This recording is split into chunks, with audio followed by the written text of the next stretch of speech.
We are definitely going to be breaking some sewing rules today. Every year, my friends have this massive wine and cheese party, and even though I don't drink wine, I definitely eat cheese.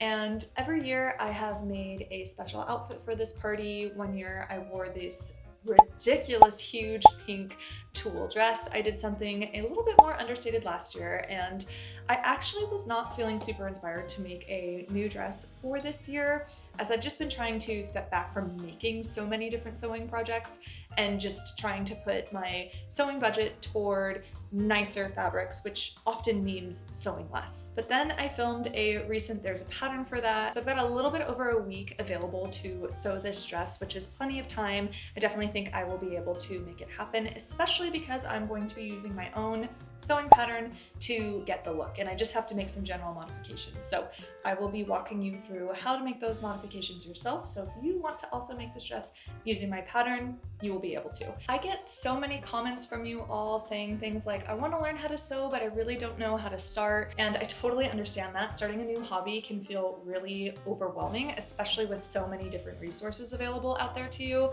But that is why I am very excited to introduce you to today's sponsor for this video, Seamwork. So you not only get access with your Seamwork membership to over 250 different sewing patterns, that's a lot of sewing patterns, which is super awesome, but you also can get access to courses like Learn How to Sew and How to Fit with Confidence, which is actually a really great course that applies to this video since we're going to be making some different pattern modifications. So with the Seamwork membership, you get access to a ton of tools, a lot of different resources, but they also have an online sewing community. So if you're looking to make some sewing friends, that's a great place to start. You can try out Seamwork for 30 days using their Fall in Love with Sewing guarantee to make sure it is a match for you, so there's no pressure. So if you have been waiting for a sign to learn how to sew, take this as your sign and let's get started. I have 7 yards of fabric in here. This dress takes a lot of fabric to make, but before you can go fabric shopping, you actually first need to make your pattern modifications to figure out how much fabric you need, because we're taking a mini dress and we're making it into a long dress. So we're gonna have to figure out that part first. So let me show you how to do that. I'm just getting the measurement from my waist down to the ground. If you're gonna wear heels with the dress, you would wanna put on those heels just so that you make sure that the hem isn't too short. But I don't wanna wear heels, so I just have slippers on. And I'm gonna go at about 45 inches. I want the skirt length from my waist to the ground to be 45 inches. So you'll need that measurement first before you make any of your pattern modifications. And I also recommend adding an inch or two to the length that you need, because you can always go shorter, but you can't always go longer. So I'm gonna go at about 45 inches. I have some miniature versions of the pattern pieces that need to be increased in length. So we have both of our back panels for the dress and then both of our front panels for the dress. And you can see we're excluding the bust pieces here. And then we have our go day insert that also needs to have the length increased. And I'm working with miniature versions here just so that it's easier to see everything in one frame. Let's start with one pattern piece here. You're gonna need paper for this, because we're going to be increasing the length following the pre-existing lines of this sewing pattern. So I'm gonna use some tape to put this in place. And we're gonna be increasing everything based off of the waist measurement. So this sewing pattern does have notches that indicate the waistline. And we're gonna be making these modifications from the waistline down, because then we don't have to try and figure out the total length of the dress with the front pieces removed, with the back pieces added. I think it's just much more straightforward to work extending from that waistline down. I'm going to increase my sewing patterns for a total of 45 inches. So for 45 inches, I would just measure from this top part here, the smallest part, the waist, and mark wherever 45 inches lands on a piece of paper. If you're extending your pattern pieces in their full length, you're obviously going to need a roll of butcher paper or multiple pieces of printer paper taped together. So I'm just giving you a small example here. And all you are going to do is extend off of these pre-existing lines. There, we've extended off of that one.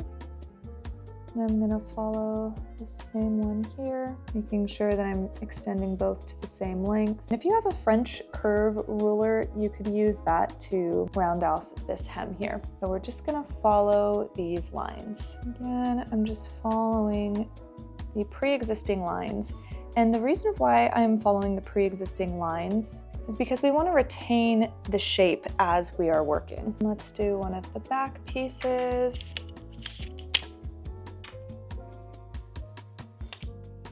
Following the lines. So there, I've got 3 done. I've got 2 more left.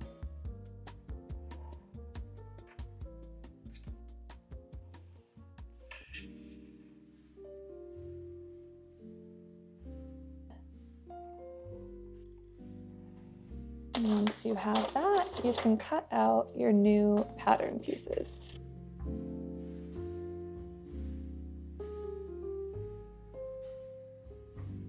You can see you have extended length on all of your pattern pieces. And don't be alarmed that these 2 front pieces are shorter than your 2 back pieces, because the back pieces have the top back portion built in, whereas the bust is sewn separately on the front. But that's how you're going to add length to all of your pattern pieces. I've probably got about 3-ish hours of light left in my sewing room. So we're gonna see how much we can get done in 3 hours. I think it's going to take me the longest to cut out the fabric. I am using my projector. So let's talk about the 2 rules that I am breaking today. The first one is that I am not going to pre-wash my fabric. 1, I'm feeling lazy. 2, I just think that this dress is not something that I would wash at home. It's definitely going to be a dry clean only dress. So I'm just not worried about it. And it's also made out of stretch fabric. So as long as I don't sew it too small, it's gonna be totally fine. The second rule that I'm breaking is I'm not sewing up a test version. I have sewn up so many samples of my sewing pattern, the Serenade dress, and I just feel like it would be a waste of fabric at this point, especially since I am converting a woven pattern into a knit pattern. What I am essentially doing is I'm cutting my original size in the woven fabric, which I already know that that is going to be too big. For a couple of reasons. 1, the pattern does have a little bit of ease in it because I didn't want this dress to be so tight that it wasn't like comfortable to wear. And I didn't want to make it too difficult for people to fit to their body because everyone has different body measurements. So I'm basically going to cut out the pattern in my original size, fit it on my body, and make further modifications to make the dress smaller. And that is because you can always make something smaller, you cannot always make something bigger. So with all that being said, it's time to set up the projector, get it calibrated, and get to cutting, which I'm feeling lazy today. I'm not excited to cut this out, but let's do it. The sweater doesn't work very well for a microphone. While I'm cutting, you'll be able to hear me breathing. Just kidding. I'll definitely edit that all out. I have a 25-foot HDMI cable so that the projector can be anywhere in the room and it can still reach my computer. Plug that bad boy in. I got this lightweight stretch Scuba fabric for the bodice of the dress, and honestly, you could probably go with something that's even a little bit more stable than this. And then the super lightweight Georgette fabric. Wow, that is thin. You know what? I think it's gonna be okay. The godets go over the leg, so it's not like I'm going to be exposed. And on camera, this looks really thin, but I think when these are draped together and there's not light shining from behind it, it's gonna be just fine. It's 12:31, gonna get sewing. Pizza cutter time.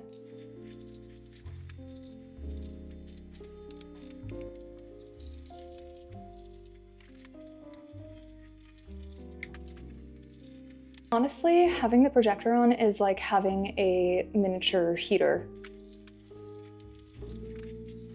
It's still the same day. I just was roasting and I had to change my shirt because I don't want to be super sweaty on camera. I cut fabric until 1:30. It's 1:36. I just changed my shirt and my bobbin and my thread, and now it is time to get sewing. I'm going to start by attaching the godets to the front center skirt panel.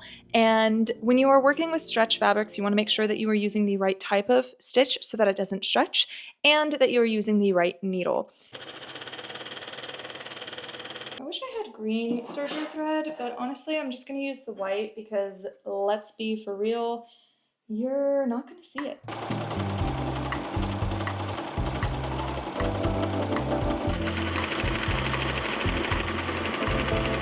It is 2:03 and I just finished assembling the front part of the skirt portion of the dress. And I love starting with the skirt because you can just like so quickly see how it's going to look.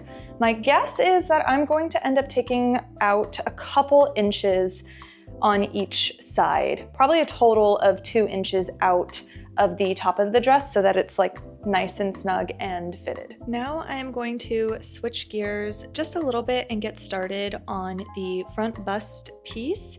And I am going to be using a stretch stitch along this seam because this part will be stretched pretty significantly along my body and I don't want it to break.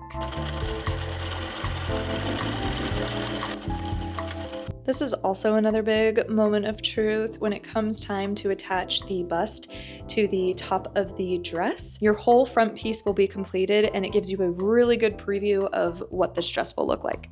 And with the front complete, it's time to get started on the back skirt pieces. It is 2:21. I'm honestly feeling tired, but I'm gonna keep working because I said I would film and work on this dress until 3 o'clock. That's about when it starts to get too dark in here to like the point where I can't really film. I'm getting started on the back of the dress. So I think for the most part, I'm gonna have the bodice of this dress really assembled. And then after I have that, it's really time to start fitting this dress and figuring out how much fabric I need to remove from the top portion of the dress into the waist so that it is tightly fitted. And I think that'll be good because the more fabric that I remove from this dress, the lighter it will be. And the straps are a little bit dainty, so I'm a little bit worried that the rest of the dress is going to be too heavy and be really pulling down on the bust portion. Time to sew the first go day on the back portion of the dress.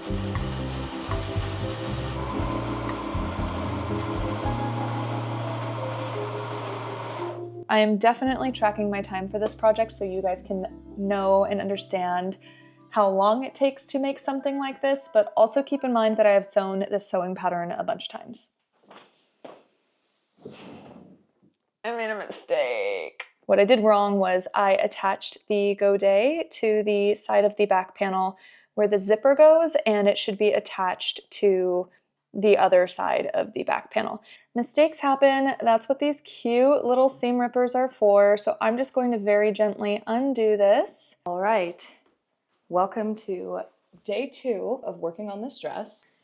It is currently 9:30 and I'm picking up from my 3 hours of sewing yesterday. And now I'm just going to undo the bottom row of stitching, and then I will be able to pull loose all the little looper threads.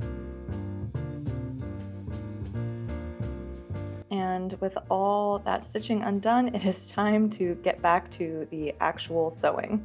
We are at about step 11 on the sewing instructions for the Serenade dress. So we've got the whole front of the dress assembled, we have the 2 back panels assembled, and now we're gonna do some basting because we're at the point where it's time to fit the dress onto the body. So I'm going to baste together my side seams, and since I chose to work with a stretchy material, I don't think I am going to need to install a zipper in the back. So I'm also going to baste all the way down the center back seam, and that way I can pin the dress to something like my bra somehow on my body and do those last fit adjustments. We're skipping the straps for now, and we're also skipping the facing. We're just focusing on sewing those basting stitches so that you can get it on the body and do some fit adjustments. And if you want, you don't have to sew these basting stitches down the entire length of the dress because really we're just trying to fit the top portion. So now I am trying on the dress with my seams basted. I want this dress to be more tight in the bodice, so I will take some more out of the side seams and of the center back seam. So I just want this a little bit tighter, especially since it's a stretchy material, just to kind of help keep the fabric taut while I am wearing it and not have all this extra weight dragging down on the straps. Okay, so I just took in some more from the side seams as well as the center back seam, and that is feeling a lot more comfortable. So let me show you the inside of the dress so that you can see my basting stitches before I take them off and replace them with a more appropriate stretch stitch that is going to be permanent. So here is my center back seam with my first attempt row of stitching for basting and the second one that I landed on. So from the back center panels, I took out about 1.5 inches total. So, you know, standard 3/8 of an inch seam allowance is around here, but instead I did a much bigger seam allowance, about 1.5 inches.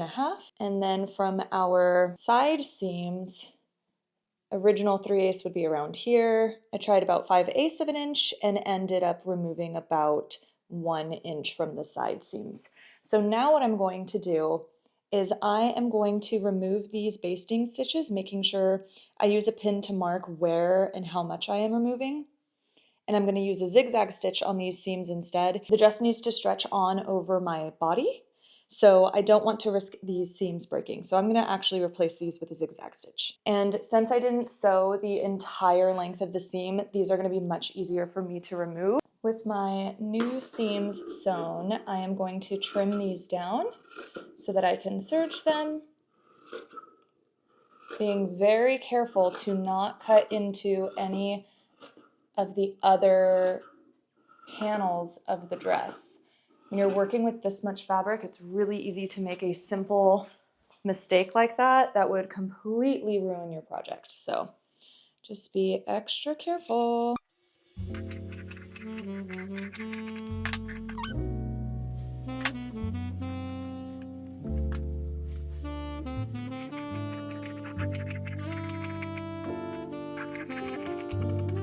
We took some width out of the side seam, and what that does is it creates this weird little overhang. This is the front of the dress and the back of the dress. It's just folded in half. And before we attach our facing, I'm just going to scoop this curve out, just to make everything nice and flat so that it's easier to attach the facing. And now it is time to assemble the facing. So we're going to sew the regular seam that goes across the bust, and then we will attach our pieces to the side seams. But we're going to need to take the same amount of length out of the entire width of the facing pieces that we did out of the side seams, because the facing needs to fit the entire circumference that you worked on for the bodice, right? Or else the facing will be too big. So don't worry, this will make sense in just a second. Another thing to note is that these facing pieces come separated because in the center back in the original pattern, we are putting in a zipper, but we don't have to do that for this pattern since we're working with stretchy fabric. So we're also going to sew shut that center back seam. We're going to do this the quick and dirty way. I have both of my facing pieces here, and here is my center back seam. And I'm just going to lay my facing on top to figure out how much fabric I need to remove, keeping in mind my seam allowance. So you don't want to cut these too short or else you'll lose some seam allowance. That is how I would figure out how much to remove from my facing piece. That's just another quick and easy way to figure out how much to remove. And I do prefer to take the length out of the center back seam because that is a straight cut, so I know how to perfectly cut it. So now I'm going to take my back facing pieces and I'm going to put them right sides together, and I'm going to sew up that center back seam. Here is my bust piece for the facing. I already took a little bit out of the side seams, equivalent to what I took out on the main bodice of the dress. And I have my new back facing. That is one piece, and I am just going to sew up my side seams. I have my new facing, and it is a tube of fabric that goes around the bodice instead of being something that gets attached to the zipper like the original dress. And we're actually gonna set this aside for now because before we can attach that, we do need to work on the straps for the dress. This fabric is really stretchy and I am a little bit concerned about the straps being too stretchy with how heavy the bodice of the dress is. So I'm gonna do something a little bit different. Instead of filling the straps with elastic, I have some of this leftover underwire channeling from a bra that I made, and it has a tiny bit of give. I'm going to put this inside of my straps to give them some extra stability.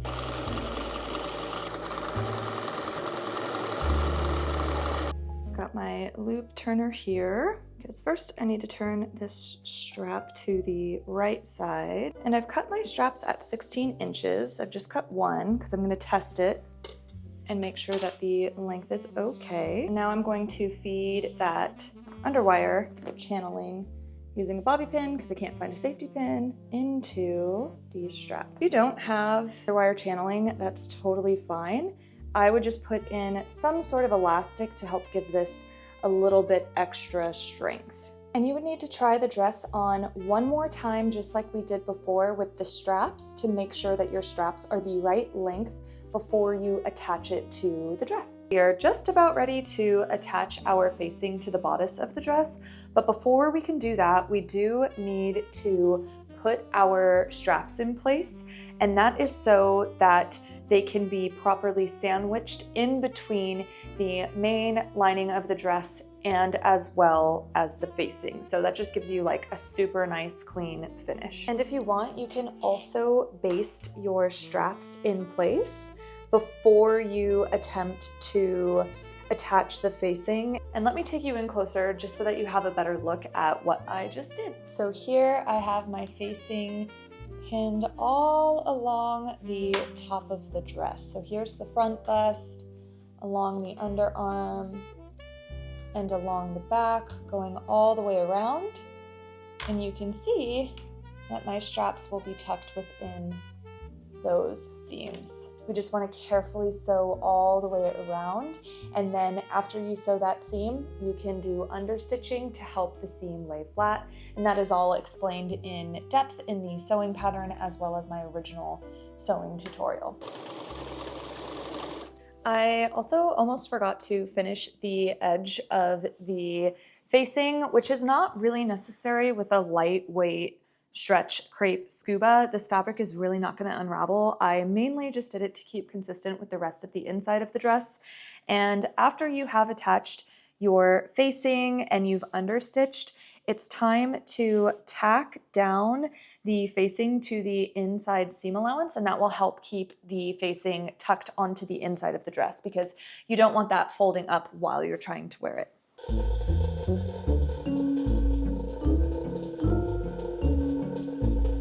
I've been sewing this dress for probably, give or take, I'm gonna say about 5 hours because it adds time in when I have to film. But now I have to stop because I am going to let this dress hang for 24 hours before I hem it. I think it's just a lot of fabric and it's heavy, and I just suspect that the hem is going to grow as it hangs. And I wanna give this dress like the best hem that it can have because I've done everything else so perfectly that I'm not gonna rush the hem. I have plenty of time to let this thing hang. So I'm gonna put this on the mannequin and we will check in at noon tomorrow. I could lie to you and tell you that it's been 24 hours, but it's been 3 days. It's time to get to work on this hem. Keep in mind that when you are selecting the type of hem that you are going to use for this dress, you are hemming 2 different types of fabric. So you have the stretch crepe, which could be thinner or thicker than the fabric that I'm working with, and then you have the very lightweight Georgette. So I'm basically going to mimic the effect of a rolled hem without using a rolled hem foot because there's just a lot of different seams for the rolled hem foot to try to work through. So I'm gonna use a little bit of a different method, and I did sew up a little test and it looked just fine. A lot of this hem is actually hidden by the fabric itself because there's so much volume in the skirt. You could even do something as simple as a zigzag. It is 11:20 and I am going to start working on the hem right now.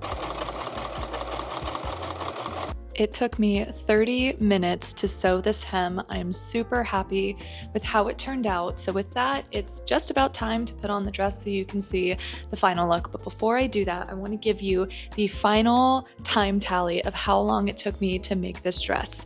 And it took me 5.5 hours to sew the look. So we recreated a $500 dress for just under $100 and 5.5 hours of my time. So let me go put it on for you. Here is the final look. I hope you guys love how this one turned out. If you are trying to make your own version of this dress and you need any help, please let me know. I am happy to answer your emails, comments, and questions. And again, a huge thank you to Seamwork for sponsoring this video. I'll see you guys in the next one.